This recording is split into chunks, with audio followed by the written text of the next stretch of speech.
Dad's silent revenge. They said it was just character building. When I found Tyler barely breathing in that freezer shed, hypothermic and blue-lipped, Roger Caldwell actually laughed. He told me I was being dramatic. They all climbed into their luxury SUVs and drove away while I waited for the ambulance, but they didn't know about my brother Vincent. As the paramedics loaded my son into the ambulance, I made one phone call. Just one. They're heading back to Toronto, I said quietly. Do what you do best.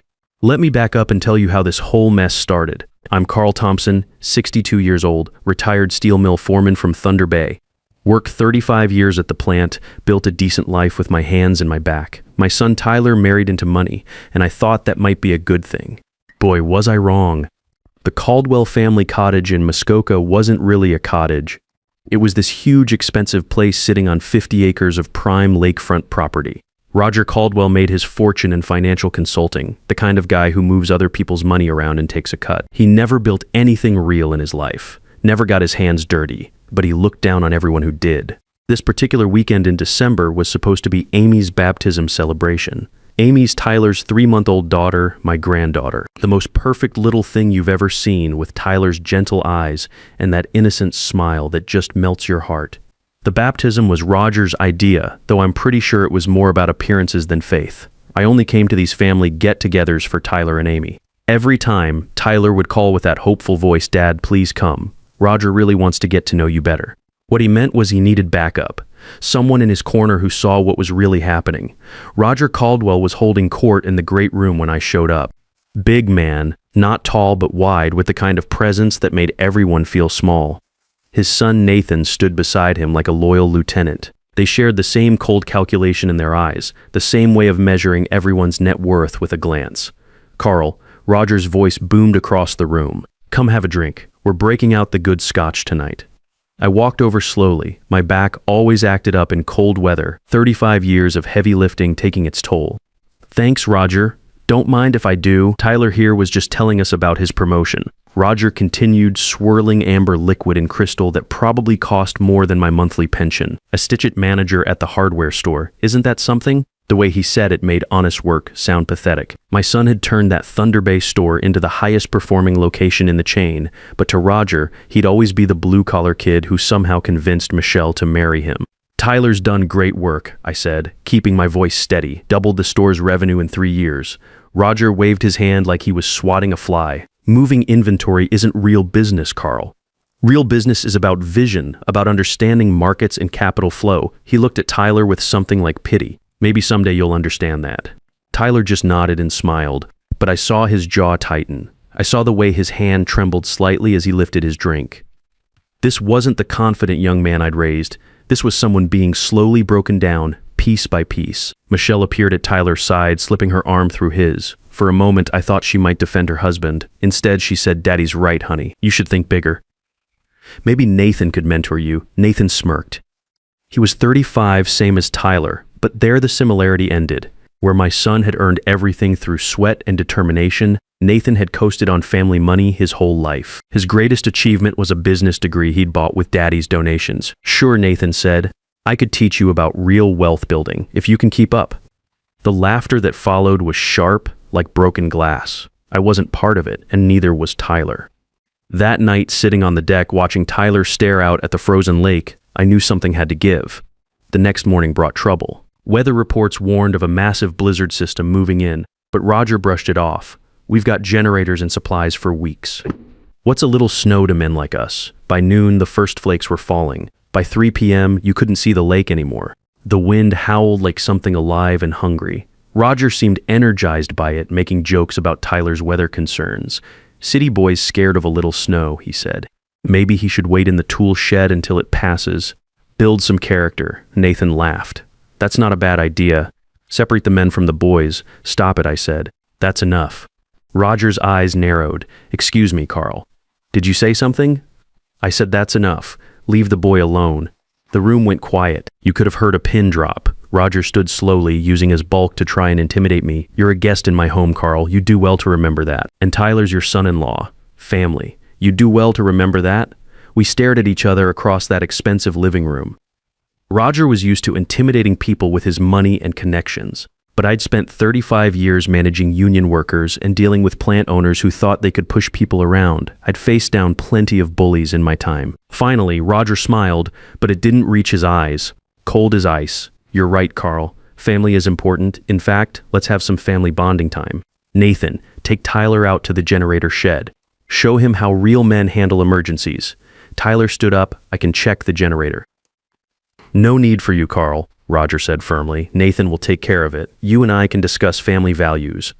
Something felt wrong about this whole thing, but Tyler was already pulling on his coat, following Nathan into the blinding white chaos outside. Roger kept me occupied with meaningless small talk, refilling my drink, asking about retirement plans, but I kept glancing at the door, checking my watch. 30 minutes passed, then 45, then a whole hour. They're taking too long, I said. Relax, they're having some quality father-son time. I stood up, I'm checking on them. Sit down, Carl, I'm checking on my son. I pushed through the back door into a wall of wind and snow. The cold hit like a punch to the face, even through my heavy coat. I could barely see 3 feet ahead, but I knew the general direction and started walking through that mess. It took me 15 minutes to find the shed through the storm. The wind was so strong I could hardly stay on my feet. When I reached the door, I found it locked from the outside. A heavy padlock that definitely wasn't there yesterday. I pounded on the door with my fists. Tyler, can you hear me? A weak voice came from inside, trembling with cold. Dad, I'm here. They locked me in. It's so cold. I can't feel my hands.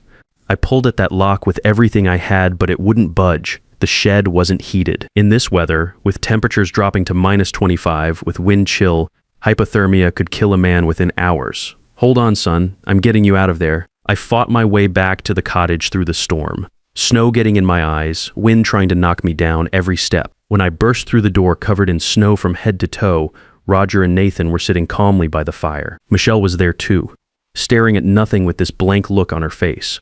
Where's the key? I demanded. Roger raised an eyebrow like he didn't know what I was talking about. Key to what? Don't play games with me. My son's locked in that shed. He's freezing to death. Nathan actually laughed. It's just a joke, old man. A little cold builds character. He could die out there. Drama queen, Roger said, taking another sip of his expensive scotch. Just like his father. We'll let him out when he learns his lesson. I looked straight at Michelle. Your husband is in danger. Doesn't that mean anything to you? She wouldn't even look at me, just kept staring at the fire. Daddy knows what he's doing. That's when I understood the whole thing. This wasn't some spur-of-the-moment prank. They'd planned this, calculated it. They wanted to break Tyler, to remind him of his place in their little hierarchy. The baby must have threatened them somehow. Maybe they were afraid Tyler would start asserting himself as a father.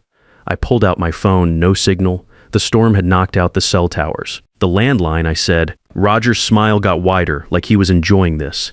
Disconnected it yesterday. Didn't want any interruptions during our family time. I didn't waste any more words on these people. I went straight to the garage, found a pair of bolt cutters, and fought my way back through that nightmare storm. My fingers were so cold I could barely work the cutters, but I kept at it until that lock snapped. When I finally got the door open, Tyler was curled up in the corner like a hurt animal, barely conscious. His lips were blue. His breathing was so shallow I thought I'd lost him. I stripped off my coat and wrapped it around him, then half carried, half dragged him back to the cottage. The Caldwells just watched in silence as I laid him by the fire, rubbing his hands trying to get some warmth back into him. Only when I pulled out my satellite phone did Roger's expression change. That smug look disappeared real quick. 911. I need an ambulance. Life-threatening hypothermia. The dispatcher said it would be tough to get anyone through in the storm, but they'd try their best. They told me to keep him warm, monitor his breathing, watch for signs his heart might stop.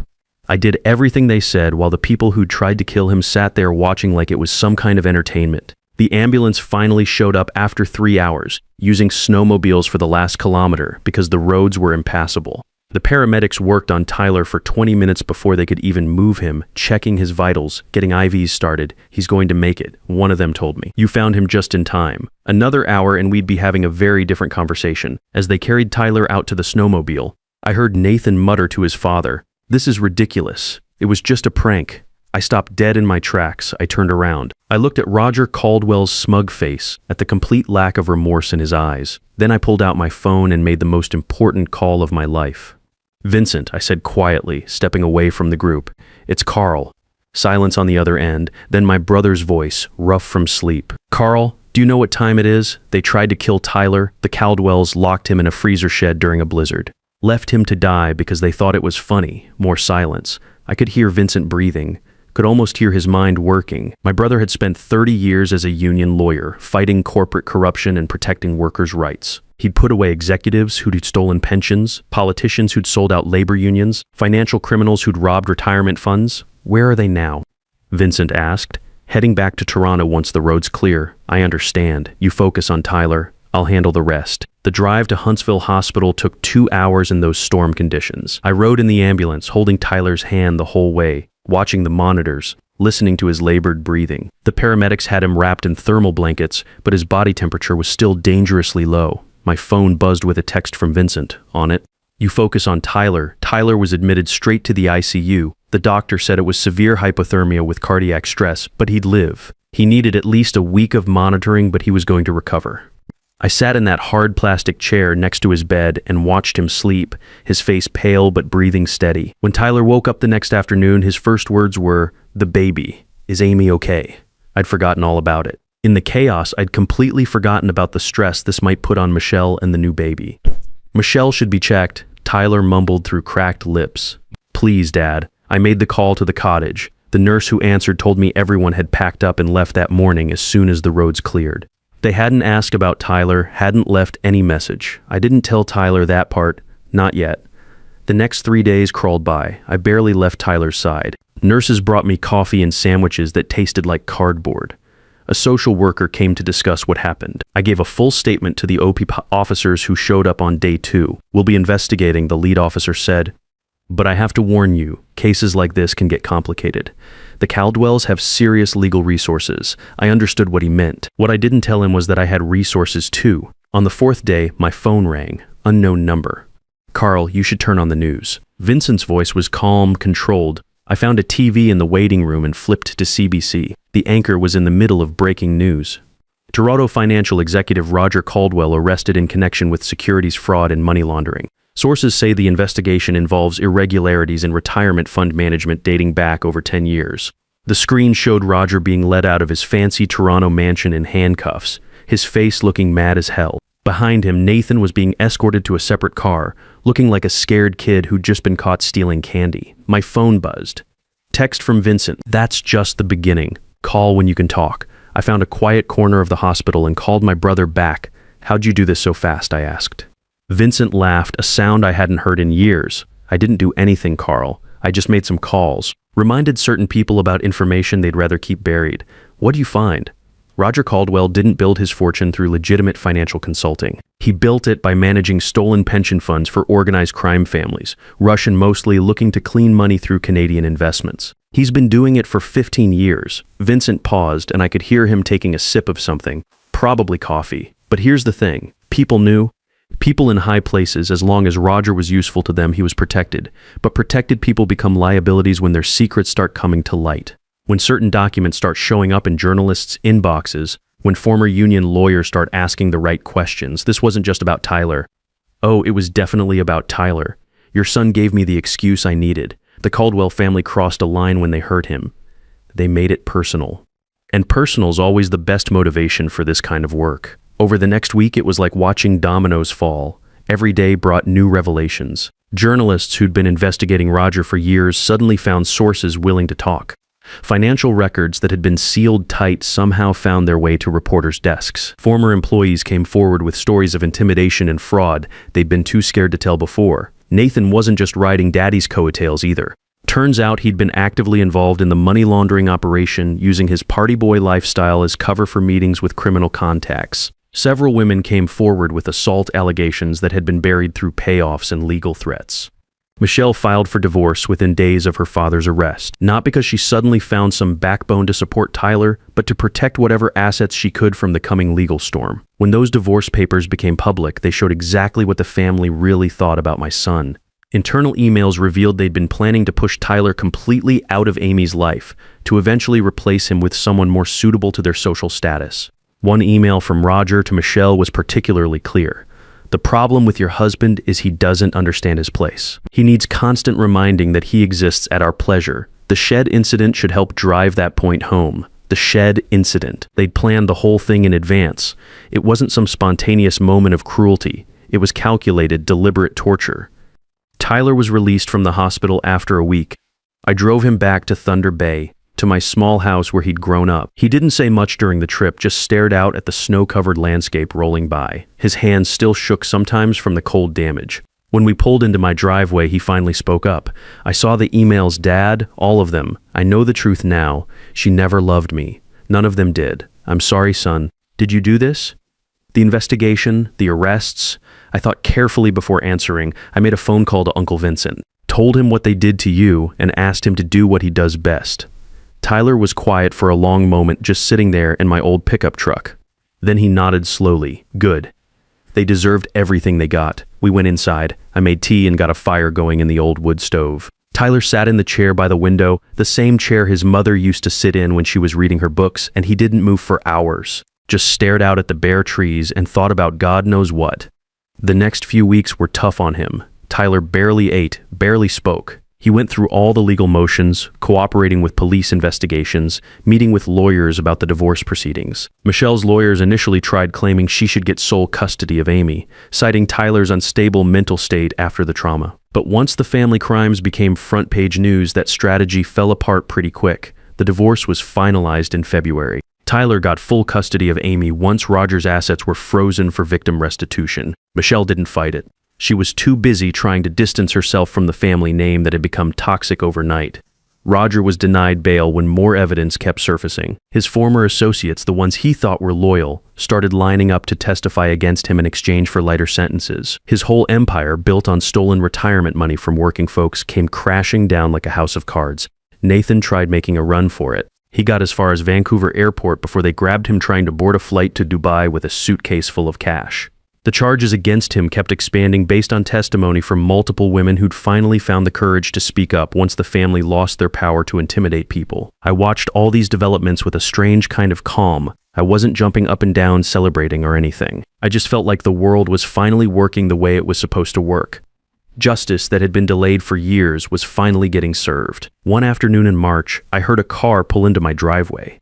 Tyler got out slowly, carefully. He'd been in Toronto for the custody transfer, and in his arms was a small bundle wrapped in a pink blanket.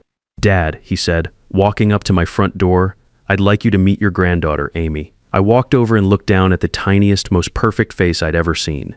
She had Tyler's gentle eyes, his kind expression. Hello, Amy, I said softly. Welcome home, sweetheart. We went inside. Tyler put Amy in the old bassinet that had held him when he was a baby, the same one my wife and I had used 32 years ago. I made tea while Tyler sat by the fire, just watching his daughter sleep. I've been thinking, Tyler said after a while, about everything that happened. I'm not angry at you, Dad, for calling Uncle Vincent, for everything that happened to the Caldwells. I didn't know it would go as far as it did, I admitted. They deserved every bit of it, all of it. They would have killed me that night if you hadn't found me. Left me to freeze to death because they thought it was funny. He paused, bouncing Amy gently when she started to fuss. But that's not what I've been thinking about the most. What then? I've been thinking about why I stayed so long, why I let them treat me that way, why I kept trying to earn approval that was never going to come. I waited for him to work through whatever he needed to say. I think I was scared. Scared that if I stood up for myself, I'd lose everything. Michelle, the job, the whole family setup, I thought I needed them to have a good life. He looked at me with those honest eyes of his. But I didn't need them. I just needed to remember who I was, where I came from. You came from Thunder Bay, I said. From a family that didn't have much money, but had plenty of love. From a mother who taught you to be kind, and a father who taught you that honest work has real dignity. I forgot that somewhere along the way. It's easy to forget when people are constantly telling you you're not good enough, that you don't measure up. Tyler stood up and walked to the window. Spring was starting to show up. You could see patches of brown grass where the snow had melted, and I could hear water dripping from the eaves. I want to come back, he said. Back to Thunder Bay, back to the hardware store, if they'll have me. I want Amy to grow up here where I grew up. I want her to know her grandfather. The store would be lucky to have you back. And so would I. 6 months later, I was standing on the shore of Lake Superior, holding Amy in my arms. The water was calm as glass, reflecting the golden evening light. Tyler was setting up our fishing gear nearby, getting ready for what had become our weekly tradition. You know, Amy, I said softly, your father never liked fishing when he was young. Couldn't stand putting worms on the hooks. I heard that, Tyler called over. And for the record, I still don't like the worm part. I laughed, some things never change, and that's not necessarily a bad thing. We fished until the sun went down, not catching much, not really caring. Amy slept peacefully in her carrier, completely oblivious to the water and trees and quiet conversation between her father and grandfather. Just a perfect evening with my family. On the drive home, Tyler asked, "Have you talked to Uncle Vincent lately last week? He's doing good." Says retirement in Nova Scotia beats dealing with Toronto politics. Think he'll ever come visit, maybe, when things settle down completely. There are still trials going on. The Caldwell case had gotten bigger than any of us expected. Roger's cooperation with organized crime had opened up connections that stretched across multiple countries. Joint Canadian-American task forces were handling it now, following money trails that went back decades. Roger would spend the rest of his life in prison. Nathan would be eligible for parole in 12 years if he behaved himself. The family name was completely destroyed, their wealth redistributed to the people they'd robbed over the years. Do you think they ever think about that night? Tyler asked about what they did to me, probably, but not with any real remorse. Men like Roger Caldwell don't feel sorry for what they do. They just get mad about getting caught. We drove the rest of the way in comfortable silence. Amy stirred in her car seat a couple times, making those little baby sounds that just melt your heart. "I think I understand now," Tyler said as we pulled into my driveway, "why you always told me that character matters more than success. Why you never let me take the easy way out even when other kids got to. Your mother and I just wanted you to be a good man. Not necessarily a successful one in terms of money and status, just a good one. I hope I can do the same for Amy, you will. I've never had any doubt about that." We went inside where it was warm, where the walls were covered with books and family pictures and memories of a good life lived honestly. This is my life now. Not what I'd planned when I was younger, but a good life all the same. A life of small moments and quiet love and doing the right thing even when it's not easy. The Caldwells thought they were untouchable. They thought a retired steel worker from Thunder Bay was beneath their notice. They thought they could lock a man in a freezing shed and laugh about it over expensive scotch. They were wrong. And that's how one phone call brought down their whole empire. Not because I wanted revenge, but because I wanted my son to know that his father would always protect him. Always. Sometimes the most powerful thing a father can do isn't what he says to his son, but what he's willing to do for him when the chips are down. Real strength isn't about having money or connections, it's about knowing that someone will always have your back no matter what.